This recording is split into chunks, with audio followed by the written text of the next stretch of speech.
Hi,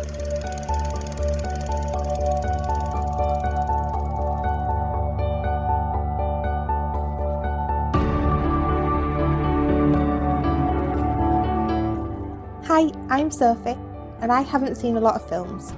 Hi, I'm Paul, and I'm here to help with that. And we are SP, Film Viewers.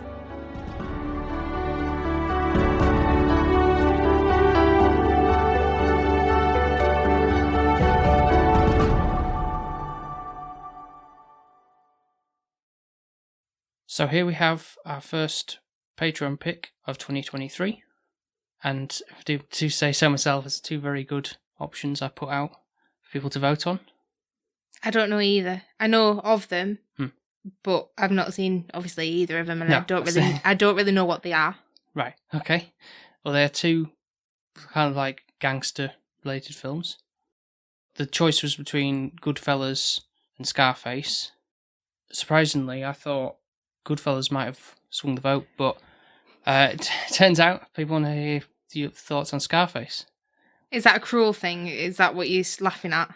No, but it's kind of funny because of the fact that we've mentioned like last episode, I think, where we were talking about I was rewatching, but you was watching Breaking Bad series for the first time as well, and that's like drug related, obviously crystal meth, and Scarface is about a drug empire. Oh, basically. Really? So is it crystal meth as well? It's cocaine. Ah, okay.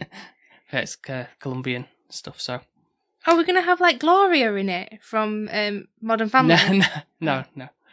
There's before her. No, but I meant somebody like right, her character. Okay. I wouldn't say so. Because it's going to be like a gangster thing, so you're not going to have a sassy lady, are you? No, you sort of do, but you'll like kind of see the bitches instead. I suppose so. Yeah. I don't know how I feel about this, but to be honest, you might get some enjoyment out of it now because of what you see, like the hype up of going through Breaking Bad, and it's like gripping story and stuff. So this is like but you told me that this one's like 3 hours long, near enough, and my attention spans are not that long. That's why I can put up with Breaking Bad, because it's like short 45-minute intervals. You say that, but then we end up watching things that are like 45, 50 minutes a piece, and then we're right on to the next one, and it's like 2 hours gone. So, True. But with that, it's like you don't kind of realise it. No, and it doesn't feel as bad because you can pause it whenever and come back to it, I guess, where I think we're going to have a break in this. I don't think I can sit still for 3 hours. Yeah, that's fair, but you tend to do that anyway. Anyway, we'll go to the little synopsis I'll read out for you. It's about Tony Montana and his close friend Manny build a strong drug empire in Miami. What are you laughing at? Manny, because that's Gloria's... it's son, yeah. Yeah. No, not the same one. However, as his power begins to grow, so does his ego and his enemies, and his own paranoia begins to plague his empire. The moral of the story is just don't do drugs, isn't it? As Bill Knight says. Oh, well, no, he doesn't say that, and then he just says... Bill Nye, yeah. And then he says, become a rock star. And you get it for free. Yeah. But yeah. Well, I'm looking forward to seeing this again in 4K, no less. So on the new telly. Yeah, so it should be a really good experience. So we'll be back. Yeah, blood and everything everywhere. Yeah. We'll be back with our thoughts.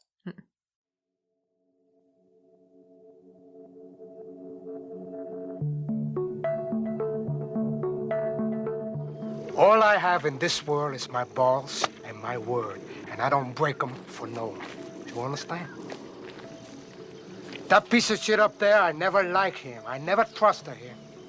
For all I know, he had me set up and had my friend Angel Fernandez killed. But that's history. I hear he's not. Do you want to go on with me? Do say it. You don't?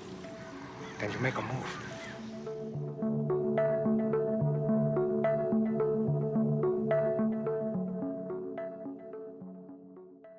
Disgustingly over the top and super dated, I predict Mrs. P will hate it. That's what Mark, one of our patrons, commented on the poll. So he basically, did he vote for this as well? Yeah. So he voted for it so that I would hate it? Yeah, so he was putting you through the ringer. That's just mean. It's not wrong. But do you sort of agree with that statement then? He's not wrong. Yeah. It was just so long, Paul. It was just long. Like, admittedly, comparatively to what Goodfellas is, I thought Goodfellas was like the same length, but it's not. It's like 20 minutes shorter. Goodfellas is shorter? Yeah, by 20 minutes. 20 minutes of life I could have got back. So, you really felt the runtime drag on this one? Yeah, I did. I struggled. I'm not going to lie. Like, I started having to do other things in between because it was like, I can't. This is just... And even if you walked out of the room, I feel like you won't miss much. You kind of knew what was going to happen. All right. And also the character, I felt...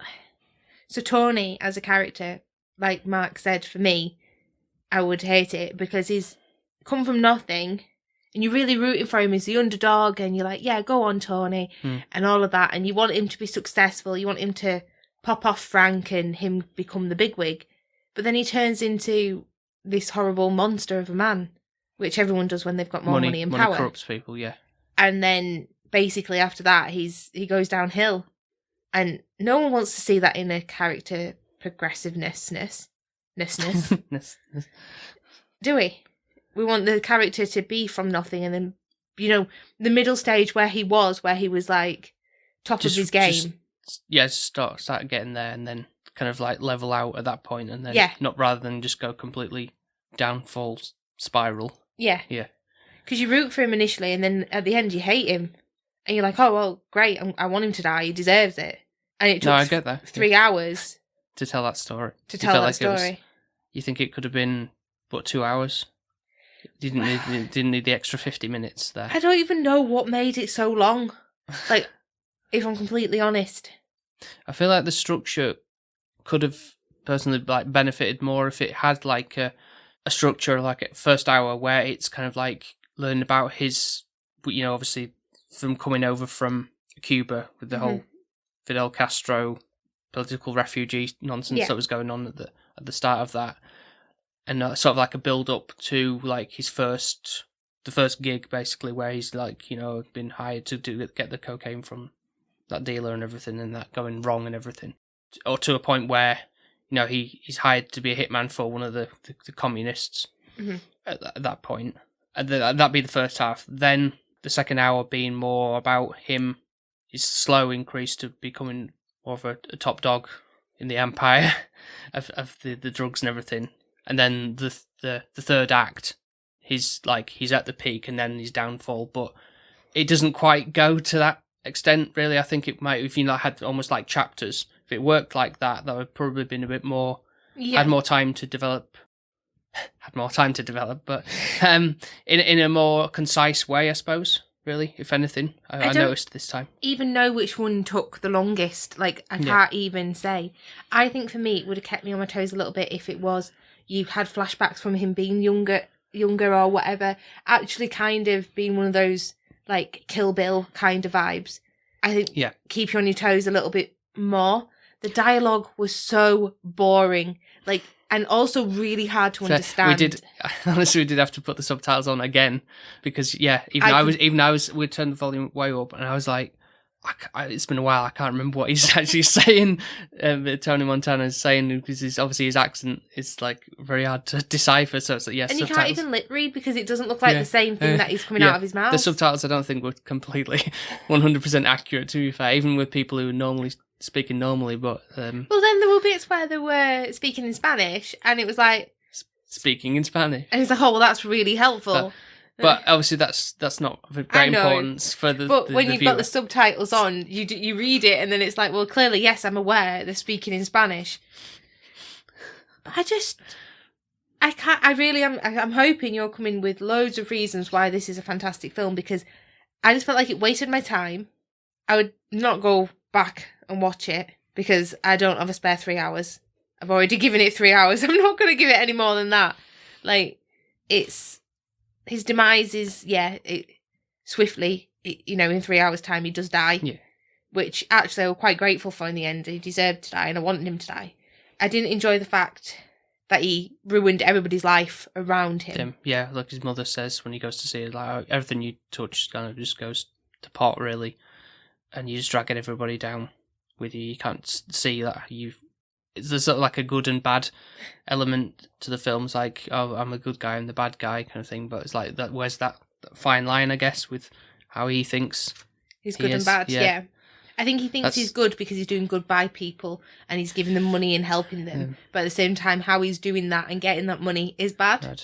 Yeah. But so it's not kind of anti-hero-esque in any way, shape or form. He thinks that he might think that, but I think he has to think that to get himself by, to kind of justify what he's doing. It's like Walt in Breaking Bad, yeah. So, and I feel like this is going to be kind of that demise with Walt. Within this, he'll eventually get to the top, and then he'll go downhill. He's already going downhill as a character anyways. Yeah, we're on, just for context, we're on season 5 now, on the last leg of the story, so I think he'll probably either die or he'll be the bigwig and be an absolute ass. And I think that's the same thing. And you've got these lovely characters around, like Manny within Scarface, which I do think he's a bit of a sleazeball. He's a bit of a ladies' man.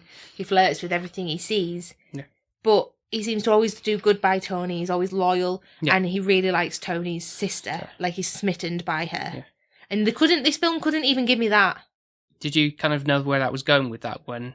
Firstly, he kind of sees his sister all going up. He's like, so, hey, don't be touching my or go anywhere near my sister. And but why not? Like, I don't understand why Tony don't want that when Manny is his best man within the business. Like, why wouldn't you want that? Rather than some sleazeball you don't know, know him.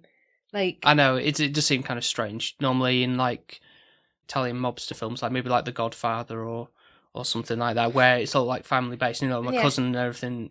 Oh yeah, a friend of the family, and you kind of bring them in. It's like you're all kind of close knit, and you don't mind about my sister. Obviously, you're kind of protective because that's just how either the arrogance or just how they are with how they're like, oh, no one's good enough for my kid sister, or which is lovely, but at the same time, it's like, well, let her live her life. You can't always be like that. And I think the way that ended with Tony killing Manny, I didn't expect that. No. I knew once he were getting there and he was getting het up, but if he'd have said that at the beginning, I wouldn't have thought that friendship would have ended the way it did. No. I know. It's kind of like a sad situation that it comes to that, but that's just obviously that very last part is kind of like all kind of accumulates to the climax. Everything's kind of just going just ape shit with how it ends. Like just everybody's kind of like that, kind of like melodramatic. How this all kind of escalates at the end with everything going on. But he took Frank's spot basically, and he did what they did to him basically to Frank. So how he can't expect that to not come around and karma bite you in the bum. There's always someone to try to knock you off your perch if you're at the top dog. It's the thing of power, isn't it? You're like that's just man's thing, the need for greed of whether it's power, money, or women. Yeah. Speaking of women, we had Frank's I don't really know what she was to him. I guess wife. I don't think she was really, but his mistress or main girl, kind of. Yeah. And what was her name?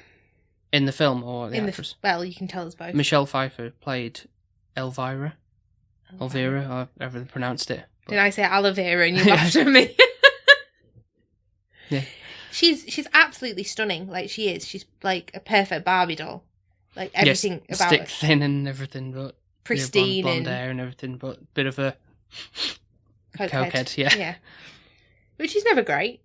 If you have to get by life like that, it's quite sad. And it just shows within this film you can have all the money in the world and be miserable. That's what I think the kind of film is going for ultimately, especially at the back end. There's that shot where Tony's sitting in his big bathtub. Everyone's kind of left the room. It's oh, what do I? I don't need anybody. I just trust myself. And it kind of just pans out, and it's just he's just in the room, completely empty, just murmuring to himself. And it's that's it. Money just cannot buy you everything in that regard. No, it can help you get by and everything, and a steady life is a more relaxing night to sleep. But at the same time, not in that case, because of how he's got it, everyone's after him. He's just got that paranoia at the end of with the security cameras. Why is there a van there? It was right. I've been watching them for 3 days straight. What's that all about? And it's you're crazy, man, like Manny says. But interesting about Manny though, or the actor. Manny. And so, speaking of Breaking Bad, Is he our Jesse? no, I was meaning like he was actually in Breaking Bad because like when I looked it up, like the actor, I think he kind of looks familiar. Was he the ones at the beginning with Tuco? No, he's part of the Hector Salamanca, who's also in this. Okay, yeah, you did point that out, but it was a very younger one. Yeah, he was. But he is the. It was season 4, wasn't it? When kind of introduced to that instance where you're the Cuban guy who's like with the pool and everything. He has a like party where Jesse's brought in and he's like, oh no, you can't have this special drink that he pops open. Yeah. He's the guy, He's Manny. Yeah. Initially, killed Gus's partner initially. Doesn't look anything like him. He's beefed out, hasn't he? And that's what age does, isn't it? But he's the same guy, yeah. I would have never. I thought you were either going to say like the two brothers, Oh no, the twins or something. But then I realised he was a lot shorter. And they were quite young in Breaking Bad, so that wouldn't have. Oh yeah, true. How old is this film? In 1983, so it kind of reflects the time period anyway, because it's the 80s. And when was Godfather done? A lot like earlier on. Godfather. Well, I'm just wondering because is it like a similar kind of niche with like the kind of? Well, I guess is that the mafia? Italian mafia, yeah. It's kind of this is a different it's kind of mafia-esque, but this is more heavily on the drug side of things. They do have though. There's something to do with a horse in Godfather. Horse's head, yeah. And obviously, Tony says, I could eat a horse. Meaning, like, he's that ravenous he could eat a horse. Is that, I don't know, what the horse's head is in Godfather is relevant. It's in somebody's bed, isn't it? Yeah, it is, yeah. Because I know that in the Godfather, Al Pacino who plays Tony Montana in this, he's in Godfather. Oh, really? Yeah. I'd say... Does he speak better then? Yeah. I think it's just because of the Colombian accent, which I think some of the people when it first came out probably had a lot of problems with being like that, really. Like how you're representing all Cubans as like drug dealers. Oh yeah, true. So they kind of casted him for this after the fact of The Godfather. Yeah, so he's a lot younger. Let's have a look. A bit younger. But yeah, definitely. So it makes sense now. Yeah. So to play that kind of... So is that all the kind of roles he does then? Just feels like it's a niche thing that's he just plays a druggie. I guess so, but just a certain things like the action, gangster type roles he might play looking through. They're kind of never been in a romance then film, no. Not that type of guy. Scent of a Woman. I don't know if that's a romance. That's a drama as well. So. Yeah, he's in Jack and Jill, which is an Adam Sandler film, so I think that's a low point. I think that's kind of scraping the barrel there. But, yeah, so I thought I'd kind of bring that up about the Breaking Bad thing, because how the structure of this being like 3 hours, do you think it would, if it was like a series like Breaking Bad, where it's kind of like in episodic sections, that would probably be more easy to digest, and there's probably more character development, isn't it? Like you say, I think that would help, and as well, I think it's within Breaking Bad, there's a little bit of lightheartedness. Comedy element. There's a bit to it, yeah. And it works better, whereas this really isn't. It is literally just action / really kind of political / just a bit of a ball ache of dialogue. Like, the dialogue is just really boring. It's not like, it doesn't grip you or keep you on your toes or anything like that. No. I don't really know. I think there's most of the quotes come from Tony, to be particularly honest. Yeah, and the only one that is the back end one that I can remember. Yeah, say hello to my little friend. Yeah. That's the main. That's the iconic one. Obviously, it's the iconic scene where he's having the shootout with. And funnily enough, I knew that one before I'd even watched this. Yeah. Like I knew it. I just didn't know where it was from.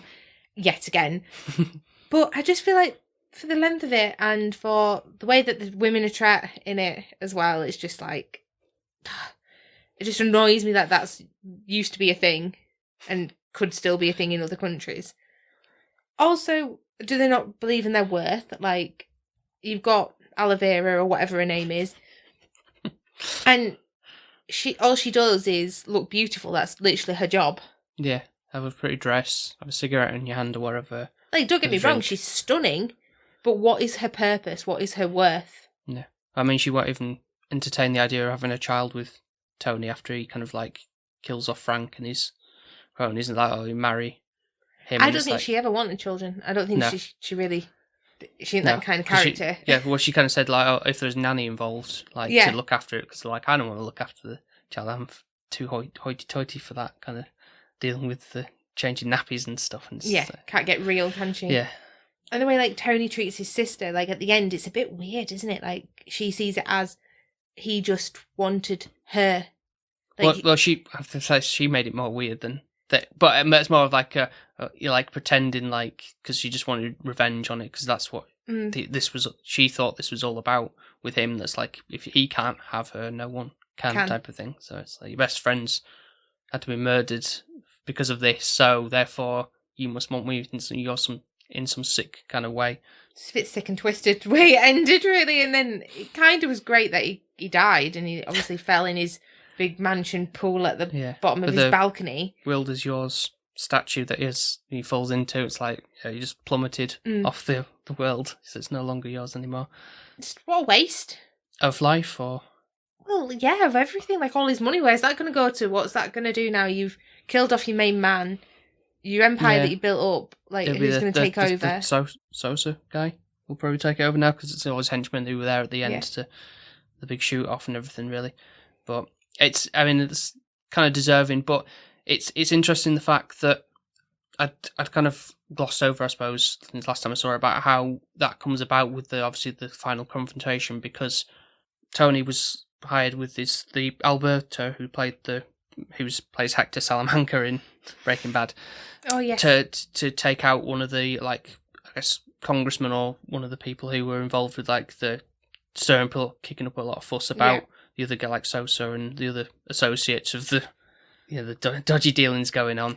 So it's like, right, you've got to take out this guy, but when it becomes apparent that this the family who this bomb's attached to in the car, it's like it's good that he's got standards there. It's like I ain't killing no family members off you. So there's sort of a good side to him there at least, but ultimately that's his undoing because he didn't do the bad thing. The congressman person, whatever, would have been killed off, and then everything would have been glossed over, and everything would be right. We wouldn't have been approached at the end. So it's kind of like a double-sided coin. It's like, where do you stand on the morals of who should live, who should die, and the kind of corruption, what level of corruption you should go to, I suppose. No, that's kind of what's kind of find interesting about this on this watch. I guess you're right, really. I do think at least he had some morals behind him, but at the same time he didn't. And it depended on who it was. Like, by the end of it, though, once he'd kind of stuck up for that and it'd all gone downhill, it's like, well, actually, you killed Manny. Because of that sort of double standard he had with it. He was all right taking Frank's wife. Yeah. Taking over his business, but it's not okay for anybody to be around his sister. But why wouldn't he want her to be happy? He was fine to give her like the $1,000 to set herself up, and she kind of does. She takes that money and she has a bit more of a glamorous lifestyle. But then he's like, maybe I shouldn't have done that. I don't know. Yeah, and then he kind of almost got a regret on that fact because everyone's that interested in. It's like he also pays for a salon and a good life and everything like that, and he does obviously secretly love her and care for her, but at the same time, not for her best interest in like a romantic aspect. I know it wasn't necessarily there was a romantic aspect like he wanted. Oh no, I mean he just didn't want anyone else to have her. I think that's what it was. He didn't want her himself. He just didn't like the thought of anyone else being with her. Because I mean, by the end, he's pretty much a shell of a man in terms of like how he's like that restaurant scene where he's kind of like just sat slumped in the chair. So he's like just phased out and just like not. So disinterested by I think he actually wanted to die, to be fair. He was like I'm here, like where else is there to go? The ceiling, through the ceiling. I think that's what's sad though, isn't it? Like when even if you go for like a famous actress or pop star or anything like that, when they've made it, the only place to go is down. Yeah. Sadly, that's the sad fact of things, isn't it? Everyone's kind of like wanting you to slip up somewhere. It's just because like, you see, it didn't work out so well for you, did it? Kind of thing. After those haters that you get of. It's like when you peak, and then sadly you could think that about like.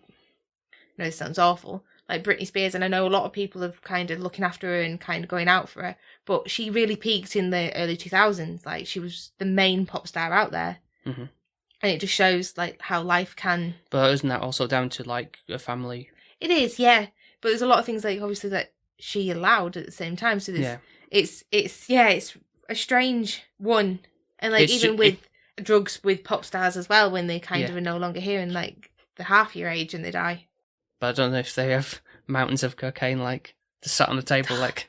I don't really know what they were actually snorting up the nose, because obviously it wasn't cocaine that... Oh, I hope it wasn't. Yeah. Unless it's flour. I don't really know what you're allowed to snort up your nose, really, without being harmful to you. Yeah, I don't know. To some extent, it must do something, like, you know, even just for that, like, just the fact of doing it. It creates a lot of bogies. That's your main concern there. White bogies. Like, you'd have thought. Dusted. Yeah, picking your nose and... What do you think? No, I wouldn't have thought that in a million years, to be honest. That aspect. Oh. Why wouldn't you think that? It's going up your nose, like... If you sneezed, achoo, goes over. Big dust cloud. Is that no? I know you sniff it up quite good, but I don't actually know that because I've never done it. I'd never do that. No, nothing. The fact of doing that is just no, because I mean, you see that in remember from Pulp Fiction, when Mia, she's like doing that, snorting that stuff, and she has like a nosebleed, brain aneurysm, whatever is going on. It's like just have an episode of that, and it's like, yeah, I couldn't deal with that stress of anxiety, thinking like that could easily just happen. Just like that shock goes too far or whatever. I don't know. Ugh. No. Well, in terms of the grittiness and stuff, would you say, like, I know recently we watched like Saturday Night Fever. I feel like there's a bit more of a glamorousness to it because it's kind of more, seems more clean, doesn't it? Like with obviously the fancy place in Miami and stuff, the building and everything, and the clean rooms. Yeah, everything just, and it's not as gritty and dark, but even though there's a lot of shooting and a lot of, I think it doesn't hit as hard as like Saturday Night Fever at the end does. I know that sounds stupid, but actually if you had to ask me which one I would prefer, it'd be Saturday Night Fever. It was more of a gripping story in the end than this. Is that down to just length and how it's condensed? Yeah, and I think this one's just like it kind of is one of those, like a romance to me, is a gangster film. Right. It's like, oh, underdog, boy meets girl. Oh, girl can't get boy. Oh, he kills the bad guy to get on top. It's like that kind of just, it's the emotions that any kind of gangster film goes through. It just took 3 hours to get through them emotions. Yeah. And that's how I see it. Whereas Saturday Night Fever, I went in thinking, oh, it's about dancing and discos. Yeah. And then it gave you a bit extra. Some of it I didn't really appreciate the extra, but at least it kept me on my toes. I guess, yeah, I can see where you're coming from with that, yeah. You kind of know what you're getting into with a film like this from the get-go almost. Yeah. I think what sticks for a lot of people really is just Al Pacino's performance as Scarface in this. The film, it's called Scarface, only really touches upon the fact that he's got a scar at the beginning, and that's it. There's nobody like, hey, Scarface, or anything like that. It's just Tony Montana. But the film is loosely based on a novel from the 1920s, and this is a loosely based remake of 1930s movie. So, which I know I've got on the shelf, but I haven't watched in like comparatively or anything like that. You watch it in your own time. But I think it's been more typical mob boss kind of Italian thing, maybe, or something, as opposed to like it being like about the Cuban crisis, immigrant crisis, or anything. But I think with this, it's one of those things for me. I remember watching Godfather at a young age and absolutely hating it, and it was around Christmas time as well that Dad put it on. There's a thing that's kind of weird, really. And it was like, oh, we have to watch. How many is there? Like, I feel like three. We watched all of them. Have I seen the third one? I don't think I've seen the third one. No, I've heard just terrible things about it. We watched all of them, and I don't know how in one sitting, or like broken up over the holiday period, which I find is kind of weird to watch it at Christmas. Yeah. To personally, I was only little. I don't remember being. You don't remember the horse's head then, or anything like that, or no? It's like I found like what age? I don't really know. Maybe like 11. No, okay. There's not. Yeah, I just find that's kind of odd, really. Yeah, so do I. And I think this is kind of like why I've got a little bit of a... I don't anything this film. Right, okay. Is weird. I don't hate it, but I don't really love it, and I just feel a bit nothing for indifferent. Yeah. It's there. Okay. Yeah, he gave a good performance. Do I like the character? No. It's all about him. I'd have preferred a story about Manny. My underdog kind of thing. That's a me kind of thing. What did you think of the quality of 4K as well on this? I mean, still thought it was quite grainy.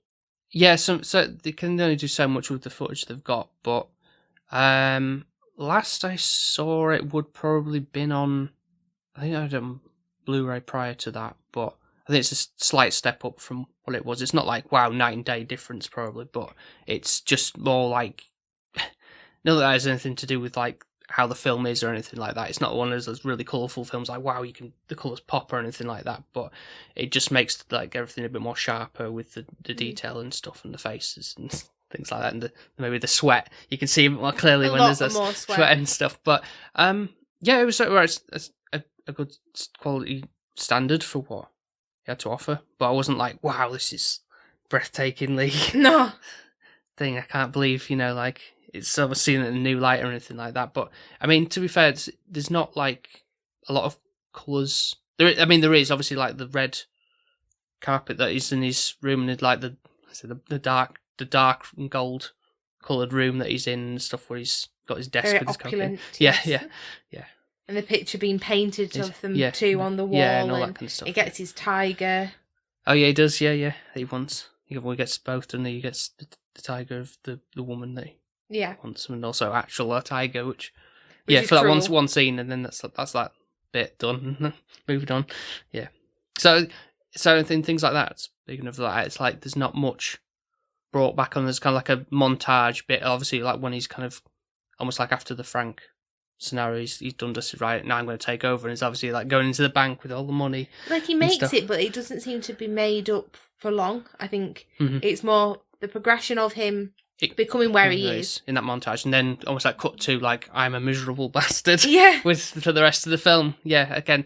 So I think he could have benefited there probably a bit more of enjoying it a little bit more, kind of a light eyes, like things that are starting to cracks coming in, but then ultimately as it progresses from the rest of the film, it kind of like, it's getting worse and worse and worse, and then kind of a snap or I just don't care anymore aspect to it would have maybe worked a bit better. But what do you think they could have cut to make it not 3 hours? That's a good question, because I'm thinking obviously like with the steps of how things are with like all the whole maybe the political side of things, but I think that's kind of important because it's probably addressing those aspects of what was going on at the time. Really, I think the director kind of like wanted to focus on that particularly, and I think it would just so 20 minutes, maybe 2 hours and 30. But it's maybe just shaving off little bits here and there, really, and just tightening it up a bit, maybe. Reduce the dialogue, I think, a little bit as well. I feel like this was mainly dialogue driven.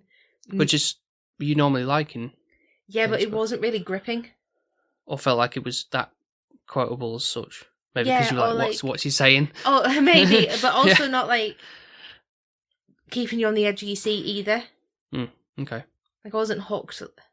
I feel like if we weren't reviewing this, I'd have probably gone an hour and a half in, like, I can't be bothered with the other hour and a half. Okay. I'd just tell me what happens and we'll put something else on. Alright. Kind of makes you think now well, obviously that's not how the vote worked, but like with Goodfellas, I feel like that one, there's a lot of key scenes like peppered throughout that, and it's like that's memorable. That's fairly quotable. I feel like this is quite hard as well to think of a memorable scene in this, apart from the end where he dies. Like the rest of it, I find that quite hard to think, that was a brilliant scene. I get what you mean, yeah. It all merges and just comes a bit like scrambled spaghetti on my plate. Like, I don't know, it just seems to be like one of those things that where you'll say Scarface at the end of the year and I'll be like, what was that one again? Like, I really think that this is going to be that. Yeah. Where I'll just archive it into my dump file. Sorry, everyone. I think Mark was right then. Yeah, he was right. He knows me too well. It was too long. Was it too over the top with how the actions were, or was that just more the end part? I enjoyed the end. Because it was like, yes, it's kicking off. It's actually happening. Something. Yeah. Where it was like things were actioned, but it wasn't like, it didn't feel intense. It didn't feel, I don't know. I never, like, even when they went into that place at the first job they did, and there was a gun, and I was like, oh, there's a gun behind that person's head, and then they were chopping some people's arms off. Yeah. That was like kind of okay, and then after that it just kind of went a bit sublime, like everything was not really action based or anything like that. Sublime. Yeah, like a quiet kind of. I'm using the wrong word. Yeah. Sublime means like, oh, that was really great. Yeah, well, I think that's what his life became. Like, It was like he literally did that one job, and then his life wasn't that tricky then after that. Mm-hmm. Yeah, you want to see a bit more struggle. Yeah. Thing within that. There wasn't actually much action. A lot more talking. Yeah, effing and jeffing. And being a big man, and I'm just like... But I don't know about Goodfellas. Mum said it was more like Godfather. She thought that's why she voted for this one. All right. So she thought I wasn't going to like that one. No. And to be fair, I don't think I'd have liked either. No, we don't know, but certainly for this year, I don't think we'd be doing the Goodfellas over another time in the future. But thank God. Yeah. Just let's this be the one like mafia film that we do of the year. Yeah. Of the year, because Sophie can't live otherwise. If you do too many, I refuse to join. Sorry. Right. Can you tell me why this is a good film then? Not to put you on the spot, but like what you see this as a classic, or is it a classic? Is it one of those? It's definitely, I say, seen by a lot of people as being that. Really, I think it's like I wouldn't say, especially on reflection of this, it wouldn't say it was like the best gangster movie. It's definitely good in terms of how, I say, the lead's performance really is what is the big selling point of the film. Nothing particularly for on my side of the thing, but I know this is quite a big influence in hip hop culture. Because of the music? No, I think it's just the whole, like, you know, how maybe that's kind of stereotyping, like how hip hop artists like the drugs thing and having the like mafia type of thing, and like, or being referred to as like the Scarface with the cocaine aspect or all that kind of stuff. But it resonates with them in some capacity. But that's nothing on what I see it as. I just thought I'd bring that up. But right.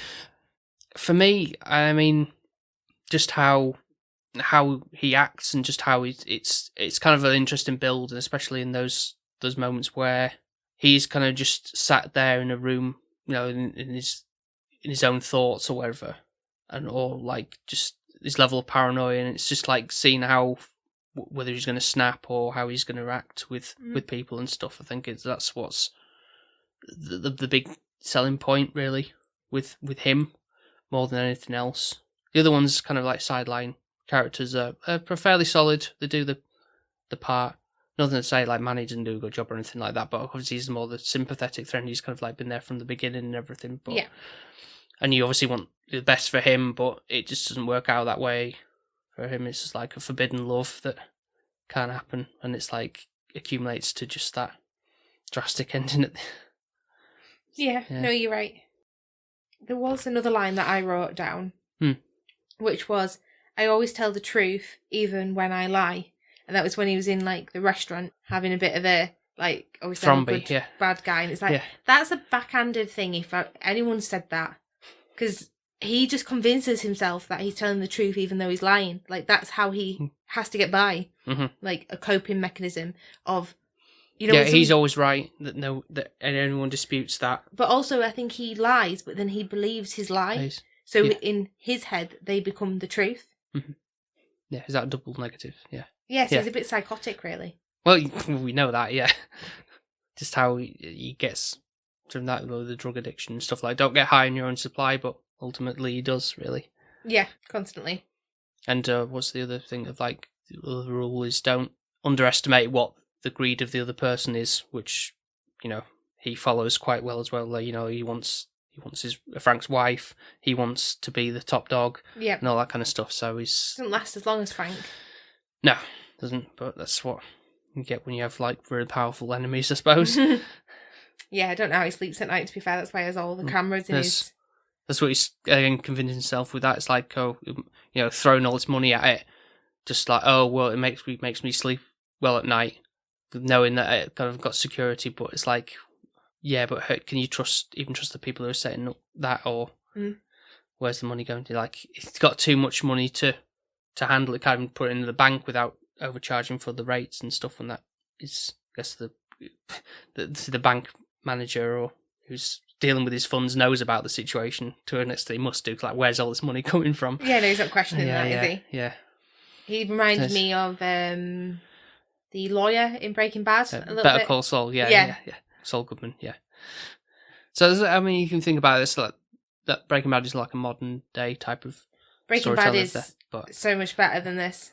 No, I agree with that because of that having the episodic length to invest in characters and you care more for them, and you've got the light humour aspect in it, and there is lightheartedness of normalness in it.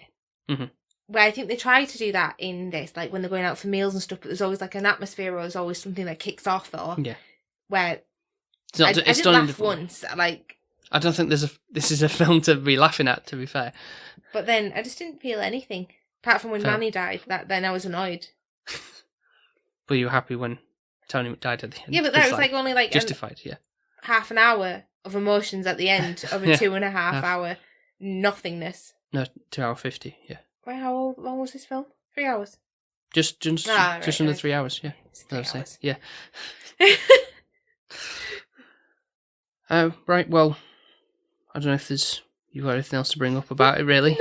No, I don't. No, I've got a lot of notes with him, or just about what happened through. That's the same, like literally. But I feel like I can't. I feel like I've covered the main bits of when things happen.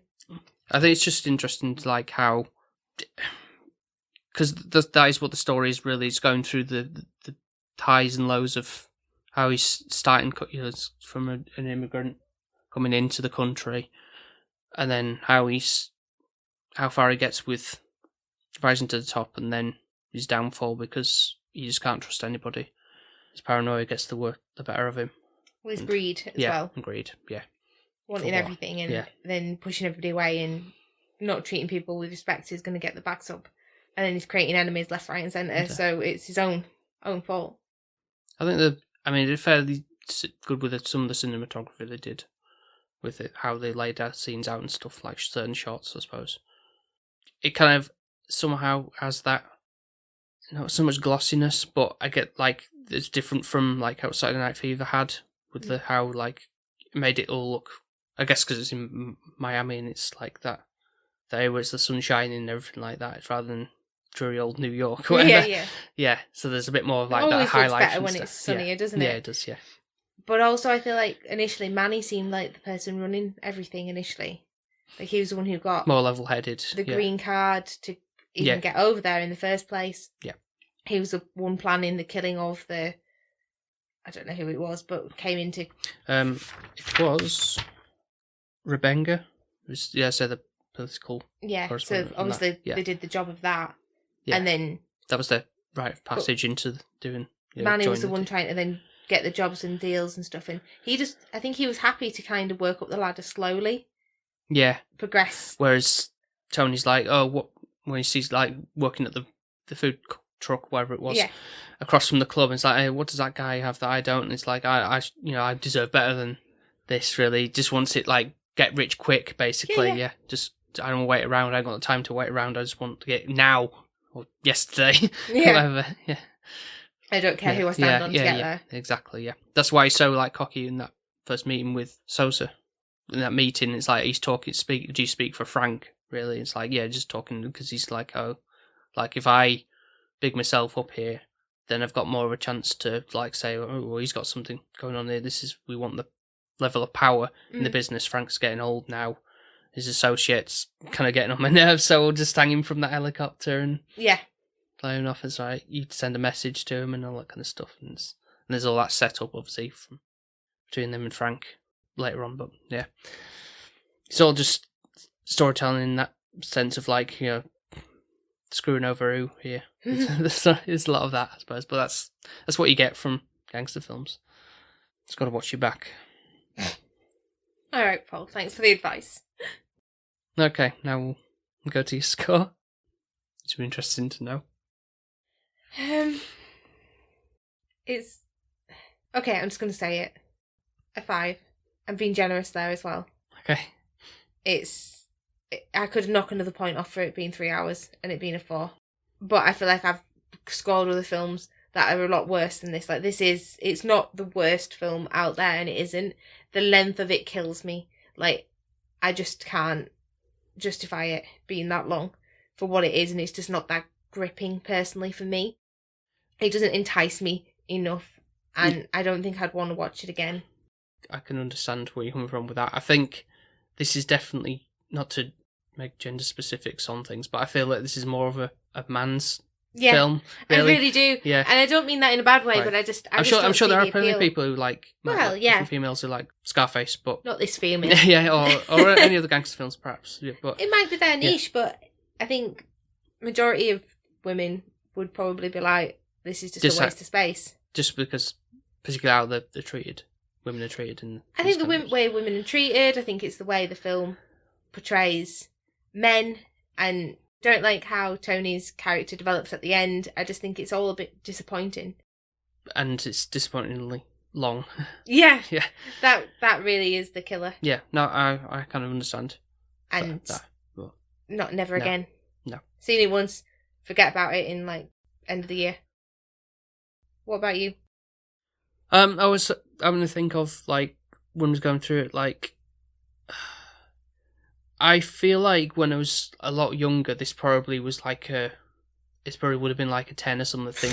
But growing older and now, like reflecting back on it a bit more. Not because you watched it with me with like a pan faces that ruined it for you. No, not really. No, because it's still kind of high, but not like ridiculous. I think to be honest, a lot of people would put this on a pedestal with like, oh, it's got the greatest film of all time in it, Never. kind of thing or whatever. But I do agree with you on the length. Really, I feel like you shave this down to 2.5 hours.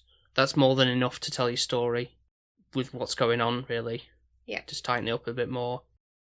But ultimately, I'm going to score it at 8.5. Ooh, that is high. I was waiting for a 7. The 0.5 is more just like, as much as Tony is an arse, to put it lightly, is he's what drives the story. That's what keeps you invested in it. Part of it. What do you mean for part of it? Because he's in it all the way through. No, but I think I'm only invested in him for half of the film. Oh, the latter part of the. I'm not invested in him then when he becomes a dick. Yeah. It's good to see how he comes along in the story, and there's most of the quotable lines come from him. You know, like calling you cockroaches or whatever, and all that kind of stuff. And there's a particular line I remember from like an animation from work for it, where it was where he's in the car dealership. Elvira's like saying about don't forget the fog lights for the car, and he's like, oh, in case I'm going to a swamp, that's a good idea. And Yeah. I remember doing an animation for work, and I think it was when the toilet paper crisis was thing. I think we just had like, instead of the cocaine, it was just a mounds of toilet paper or something. We just used that line. And so I might do like a little if I find that video, I'll link that upwards. Yeah, I do. But there's certain things like that, like he's the big selling point. I think it works. The beginning of the film is stronger than the end. Like him building up as a character, as a nice character that you root for at the beginning is great, and it's until the middle bit where he becomes shitty and then he dies, and you want him to die then by the end of it. So I guess it's good because it gives you that full circle. But normally, if a character should go up and not down. Normally, yeah. Right. Well, that's it. Done and dusted. Never again. Sorry, Patreons. But that's what they asked for, so. Hope you enjoy it. Yeah. Hope you enjoy me being upset, especially Mark, since that's literally just like, oh, Sophie will hate it. He's getting his money worth, isn't he? Yeah. Torture me all the way from Carlisle. Bang out of order. Well, if you would also like to Torture add to Sophie. the suffering of what films we cover, You're just making Nepal army, aren't you? Not necessarily. Yeah, you are. So we can get some females. Come on. To join up, sign up. Even my mum screwed me over this time. What the hell?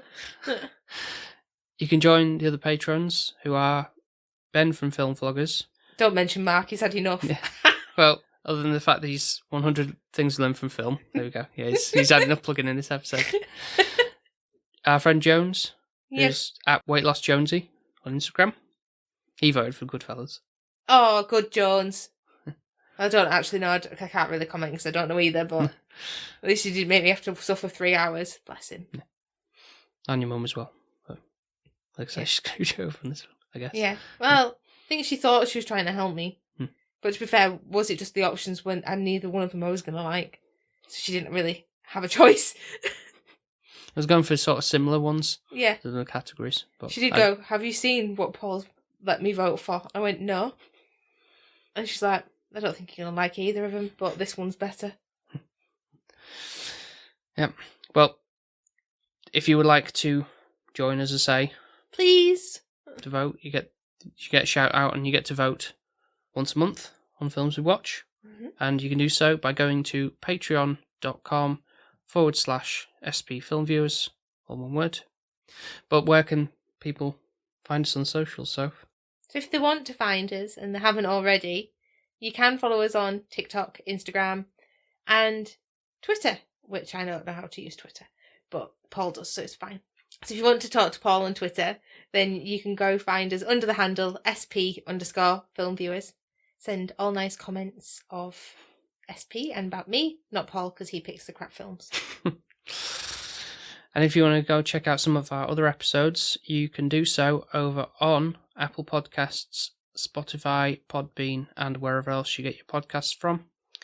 And on those sites, you can also leave us a nice 5-star review as well. That'd be very much appreciated. So, all that's left to say is goodbye for now. We do have a guest next week. We do. Oh, I'm dreading that one already as well. Not the guest. Sorry, that sounded really bad. Not the guest, but just the film. We'll leave everybody in suspense now. Mm-hmm. Until next time. Stay tuned. Thank you very much for listening to this episode. And we will speak to you next time. Speak to you next time. Bye. Bye. Bye. Bye. Bye.